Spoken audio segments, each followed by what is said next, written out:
Hi, I'm K.choi, and today I wanted to share some travel tips with you. Now, this is going to be a series of 3 videos.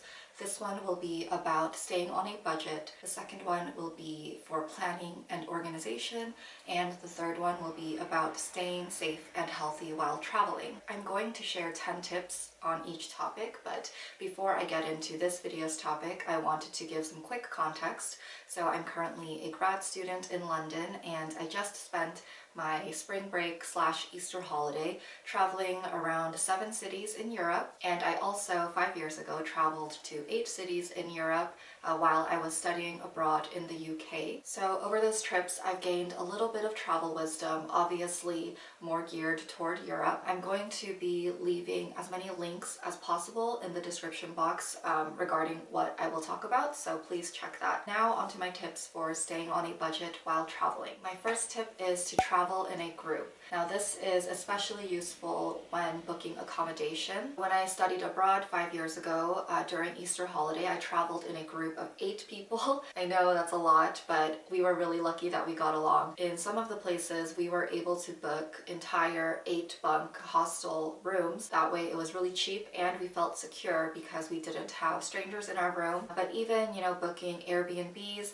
if you're going with 3 other people or at least 1 other person, it's going to be a lot cheaper. For example, when I went to Croatia, I traveled in a group of 4 and our Airbnbs were about $15 per person per night. So the more people you have, the more affordable it can get. Also, when you're just traveling around the city itself, taking an Uber will be much cheaper when you have a group of people versus just yourself or just a pair. So even though coordinating with multiple people can sometimes be difficult, it can be a drag, it can save you a lot of money. Tip number 2 is to mix up your transportation and accommodation. In Europe, you can travel by plane, by train, by coach or bus. You can even rent a car. I find that traveling by coach is the cheapest, but it also takes longer than traveling by train. And trains I find more convenient because usually the stations are in the city center, whereas airports are outside of the city center. Just depending on your own itinerary of cities, pick and choose what works for you with your time and your money. And for accommodation, you might want to use Airbnbs in certain cities. Like I said, Croatia was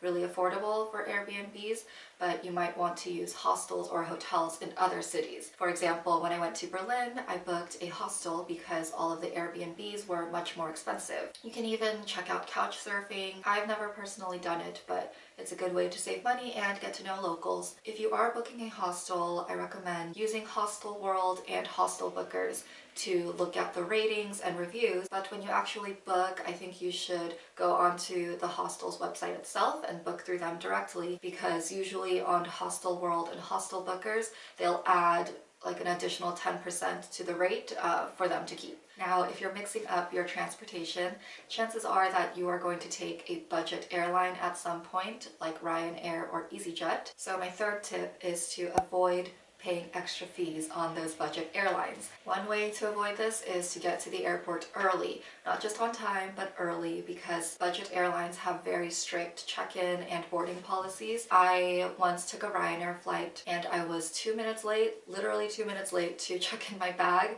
and I had to pay 50 extra euros to check in my bag at the gate after security. So just give yourself a lot of cushion.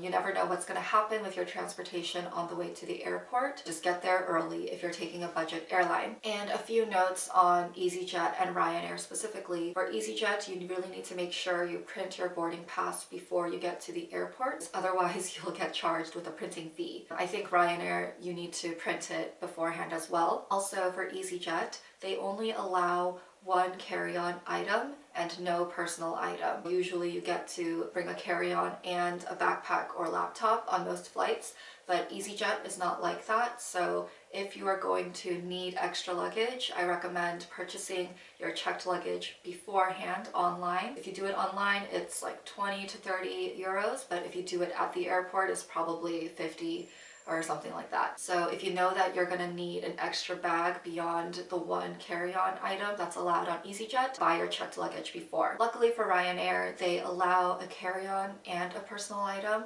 so you have a little bit more leeway there. Another note for Ryanair is make sure you get your boarding pass stamped at the check-in counter before security. Even if you're not checking in a bag, you need to get it stamped, because if you go through security and your boarding pass is not stamped when you get to the gate, you might not be able to get on the flight, and then obviously you'll have to purchase another one, so just be mindful of that. Number 4 is to avoid traveling during peak tourist seasons. So in Europe, it's obviously the summertime. Things are going to be more expensive, including your plane tickets, accommodation. Try to plan your trips when there are not as many tourists. I think in Europe it would be around autumn, and then as well as winter time after the holidays. I think once you start getting into Easter, it gets more expensive through the summer. And kind of a sub point related to that is when you're actually in the city that you are visiting, try to avoid eating out in touristy areas, because those will also be more expensive. Go where the locals go and it'll be a little more reasonable. Tip number 5 is to visit countries where the exchange rate is in your favor. I recently went to Split, Zadar, and Zagreb, Croatia,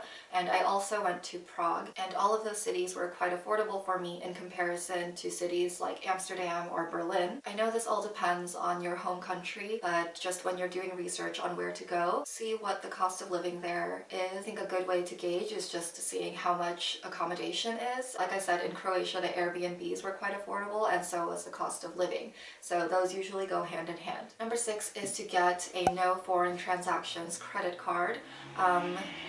You do always need cash when you're traveling, but I try to pay with credit card as much as I can because I can usually get a better exchange rate. Capital One has credit cards with no foreign transaction fees. The Chase Sapphire card is also great for travel. I'll leave a link below with a list of good travel credit cards. The other thing that's good about these cards is you usually get a sign-up bonus for spending a certain amount of money within the first few months of having the card, and you can use those bonuses towards travel. I've done that before. I have the Capital One Venture card, and I got a sign-up bonus worth about $400, so I used that to buy a round-trip ticket to Vancouver from LA. So that's another way to really cut down on your costs for travel. One thing to keep in mind though is that a lot of these cards have annual fees after the first year, so you'll either need to cancel or downgrade your card after 1 year. But I'm not a financial advisor or anything, so please do your own research. Number 7 is to use your student ID. A lot of museums will have discounted rates for students, so always ask, always carry your student ID around. And if you're not a student, you can still sometimes get youth rates on